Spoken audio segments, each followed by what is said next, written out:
श्री सद्गुरु महाराज की जय।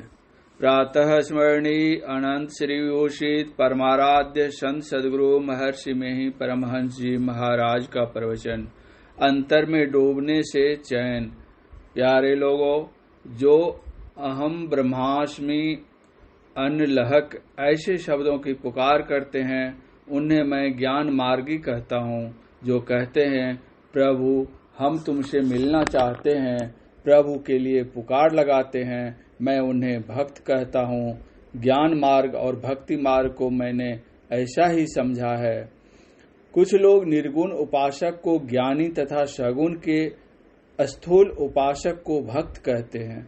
जो जिसकी भक्ति करता है उसे वह अपना प्रभु मानता है, चाहे अपने इष्ट देव को निर्गुण नहीं माने, सगुण ही माने। सगुण के मानने वाले संत निर्गुण नहीं मानते थे, ऐसा नहीं, निर्गुण भी मानते थे।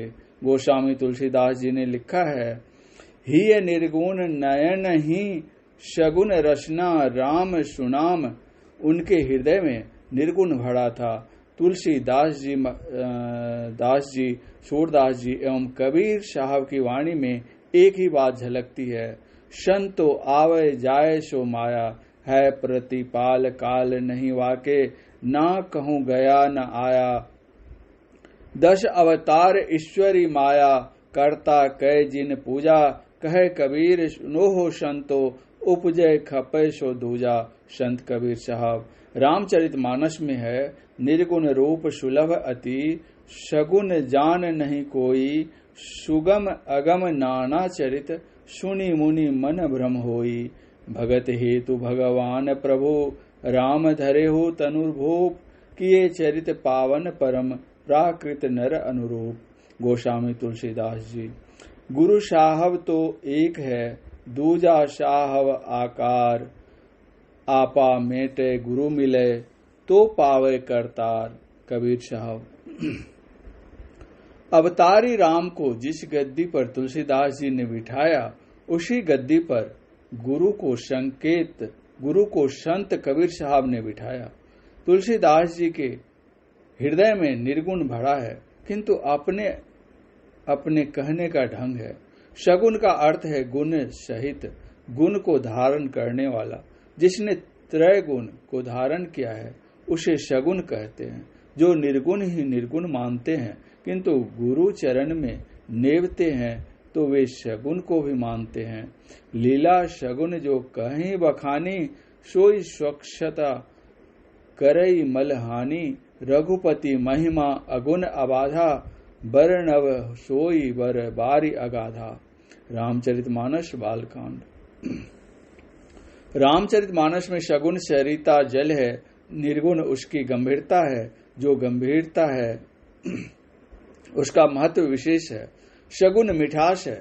मीठा खाने में लोगों को अच्छा लगता है, किंतु मीठा खाने से बीमारी भी होती है। निर्गुण तीता नीम सा है।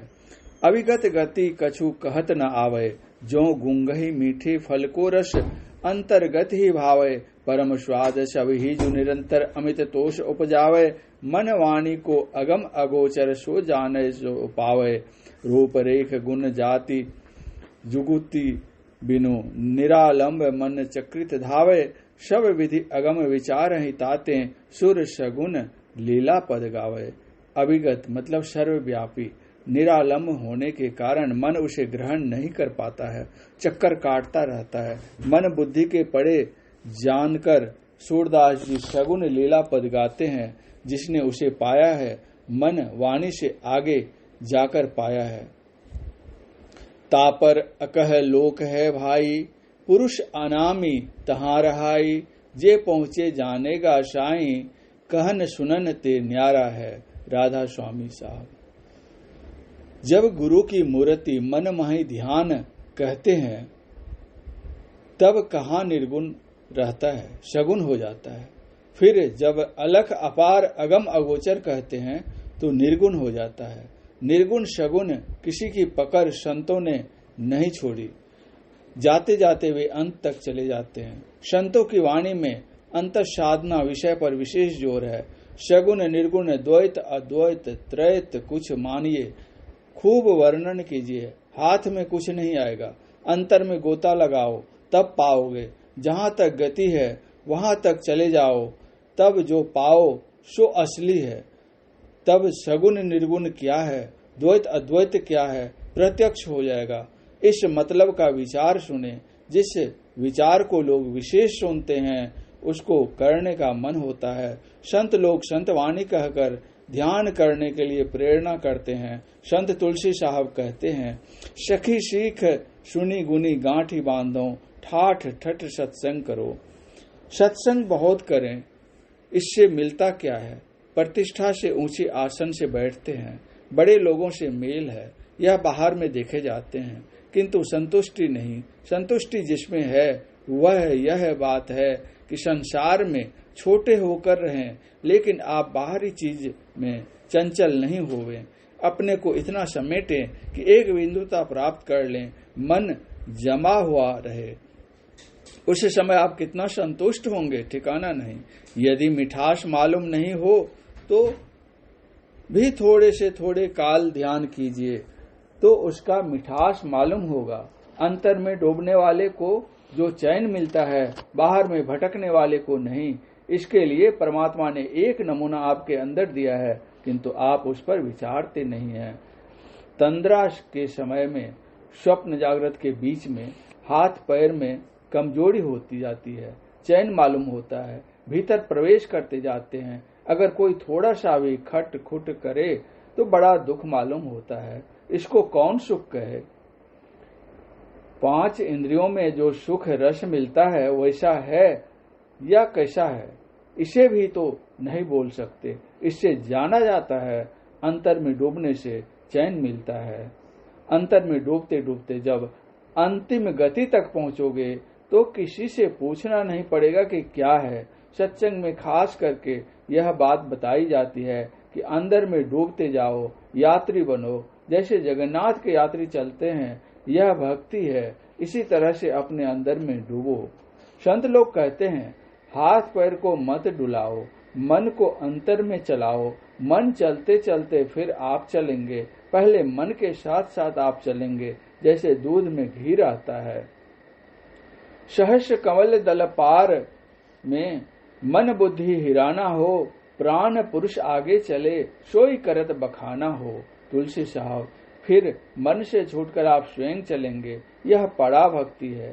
श्रवण बिना धुनि सुने, नयन बिनु रूप निहारे, रसना बिनु उच्चरे, प्रशंसा बहु विस्तारे, नृत्य चरण बिनु करे, हस्त बिनु ताल बजावे, अंग बिना मिली संग बहुत आनंद बढ़ावे। बिनु शीश नवे जहाँ सेवक को सेवक भाव लिए रहे, मिली परमात्म सो आत्मा परा भक्ति सुंदर कहे।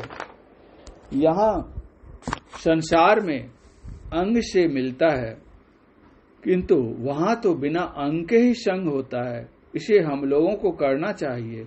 आप करके देखिए, करने से सब पता चल जाएगा। योगी को संशय कहाँ? जो पाओ सो सत्य है, जो नहीं पाओ असत्य है।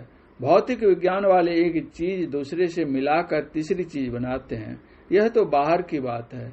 इनमें बहुत से सामान इकट्ठे करने पड़ते हैं, किंतु अंतर में चलने के लिए सब सामान आपके साथ है। किंतु ईमानदारी से प्रैक्टिकल प्रयोग करो। चश्मा बंद, गोश बंद, लब बंद, गर नवीने नूर हक बरबन बखंद। मौलाना रूम का वचन है, चश्म गोश लब आंख कान मुंह बंद करके देखो। अगर ब्रह्म ज्योति नूरे हक नहीं देखो तो मुझ पर हंसना। मुर्शिद नैनो बीच नबी है, शाह सफेद तिलों बीच तारा, अभिगत अलख रवि है। आँखी मध्य पाखी चमके, पाखी मध्य द्वारा, तेही द्वारे दूरबीन लगावे, उतरे भवजल पारा। शून्य शहर में वास हमारा, तहु सर वंगी जावे, साहब कबीर सदा के संगी, शब्द महल आवे। मुर्शद मतलब गुरु। हम लोग बहुत प्रकार के गुरु का प्रयोग करते हैं, किंतु यहाँ आध्यात्मिक गुरु के लिए लिया गया है। हे मुर्शिद, आंखों के बीच में नबी है, अर्थात संदेश वाहक है। उनके पैगंबर मोहम्मद साहब थे। उनको खुदा का नूर भी कहते हैं, अर्थात वे खुदा के नूर थे। वह ब्रह्म प्रकाश तुम्हारी आंख में है। रब शब्द को रबी क्या है? काले उजले तिलों के बीच में तारा है। यह भी बाहर में कैसे समझाया जा सकता है? जब दृष्टि एक होती है तो पहले काले फिर उजले तिल का दर्शन होता है। जो अंधकार में एक ही स्थान पर देखता है उसे वह काला चमकदार मालूम होता है, पीछे वही उजला हो जाता है, फिर तारा का दर्शन होता है। यह जो तारा है वह सर्वव्यापी सब में है। खोज करो अंतर उजियारी, छोर चलो नौ द्वार। राधा स्वामी साहब। श्याम कंज लीला गिरी सोई, तिल परमान जान जन कोई। छिन छिन मन को तहाँ लगावे, एक पलक छूटन नहीं पावे। श्रुति ठहरानी रहे आकाशा, तिल खिड़की में निस्दिन वासा। गगन द्वार दी से एक तारा, अनहद नाद सुने झनकारा। जब तक आप जिंदा हैं तब तक आंख में चमक है, प्राण निकल जाने से आंख की ज्योति चली जाती है, वह चमक नहीं रहती। उस ज्योति में द्वार है, जहाँ ज्योति नहीं है वहाँ द्वार कैसे पाते हैं?